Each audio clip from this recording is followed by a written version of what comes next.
আমি যতদিন দুনিয়াতে বেঁচে থাকবো ততদিন পর্যন্ত আমি ফাতিহা দেওয়ার জন্য দেখনি বিরিয়ানি রান্না করব। বড় বেটাকে ডাকা হলো, মেজো বেটাকে ডাকা হলো, সেজো বেটাকে ডাকা হলো, সবকে এক জায়গা করার পরে বড় পীর আব্দুল কাদের জিলানী ও গিলানীর মুরিদ যিনি ছিলেন তিনি বলছেন, বাবা রে, আমি যেমন প্রতি বছর বিরিয়ানি করে রান্না করি, ফাতিহা করে মানুষদেরকে খাওয়াই, মেহমান হিসাবে ডেকে পীর সাহেবের নামে ফাতিহা দেয়, আমি যতদিন পর্যন্ত বেঁচে থাকবো আমি অতদিন পর্যন্ত ফাতিহা দেব। আমার ইন্তেকালের পর আমি যখন ইন্তেকাল করব হয়তো আমার অস্তিত্ব দুনিয়াতে থাকবে না, কিন্তু শুনবে বেটা,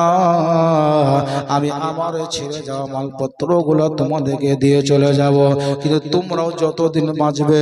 আমার বড় পীরের নামে ফাতিহা দিতে ভুল করিও না।